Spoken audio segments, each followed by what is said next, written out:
Putin waves nuclear sword in confrontation with the West. It has been a long time since the threat of nuclear weapons has been brandished by a world leader, but Russian President Vladimir Putin has just done so. 824. Warsaw, Poland. It has been a long time since the threat of using nuclear weapons has been brandished so openly by a world leader, but Vladimir Putin has just done it, warning in a speech that he has the weapons available if anyone dares to use military means to try to stop Russia's takeover of Ukraine. The threat may have been empty, a mere baring of fangs by the Russian president, but it was noticed.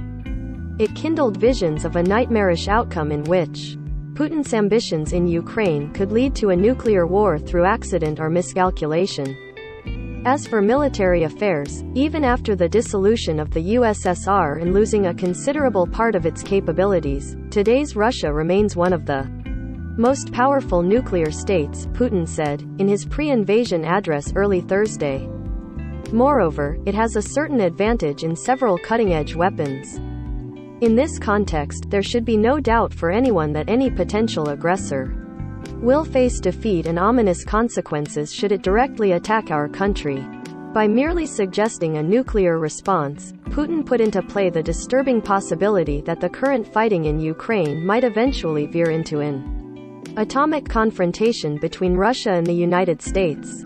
That apocalyptic scenario is familiar to those who grew up during the Cold War, an era when American school children were told to duck and cover under their desks in case of nuclear sirens, but that danger gradually receded from the public imagination after the fall of the Berlin Wall and the dissolution of the Soviet Union, when the two powers seemed to be on a glide path to disarmament, democracy and prosperity.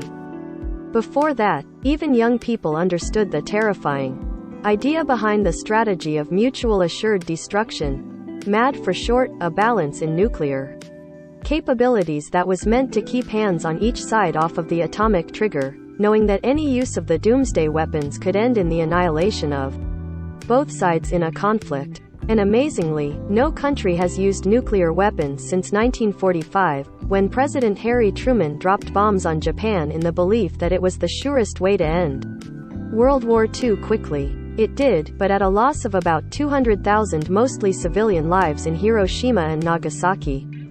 Around the world, even today, many regard that as a crime against humanity and question if it was worth it. For a brief time after the war, the United States had a nuclear monopoly. But a few years after, the Soviet Union announced its own nuclear bomb and the two sides of the Cold War engaged in an arms race to build and develop increasingly more powerful weapons over the next few decades. With the end of the Soviet Union in 1991, and its transformation to a hoped-for democracy under Boris Yeltsin, the United States and Russia agreed to limits on their armaments. Other post-Soviet countries like Ukraine, Kazakhstan and Belarus voluntarily gave up the nukes on their territory after the Soviet Union. In recent years, if nuclear weapons were spoken of at all, it was usually in the context of stopping their proliferation to countries like North Korea and Iran. Iran denies that it wants to possess them, and North Korea has been steadily but slowly building both its nuclear weapons and its delivery mechanisms. Closing parenthesis. When former U.S. President Donald Trump made an implicit threat to use nuclear weapons against North Korea in August 2017, many were shocked. Trump spoke before diplomacy and his fruitless summits with Kim began the following year. North Korea best not make any more threats to the United States, Trump told reporters at his golf club in Bedminster, NJ. They will be met with fire and fury like the world has never seen.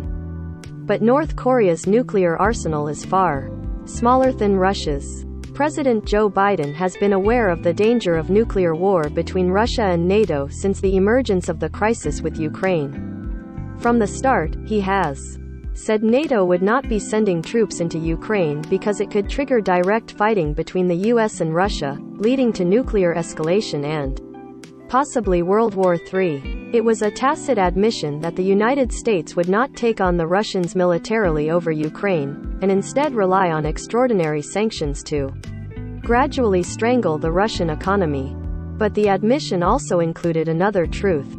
When it came to fighting off a Russian invasion, Ukraine remained on its own because it is a non-treaty member and does not qualify for protection under NATO's nuclear umbrella.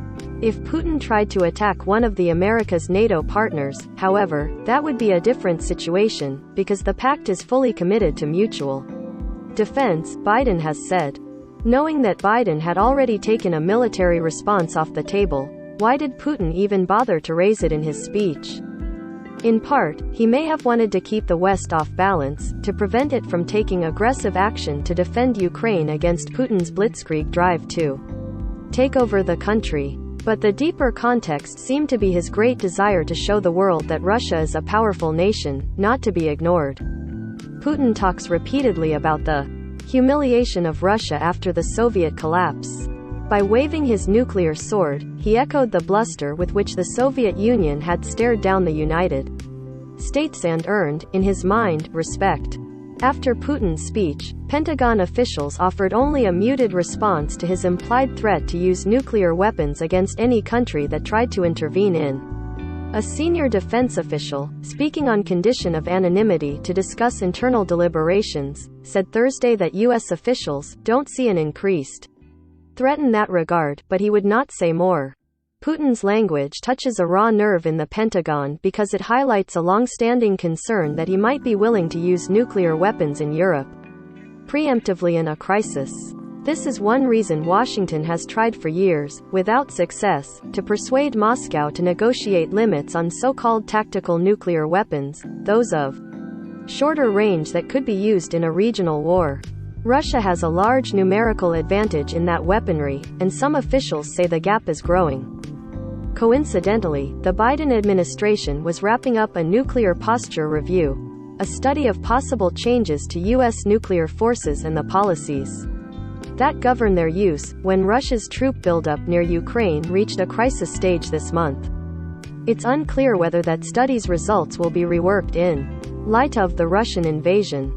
Editor's note: John Danishevsky, an AP vice president and former correspondent in Eastern Europe, has written about European affairs since the 1980s. AP national defense writer Robert Burns contributed to this story from Washington.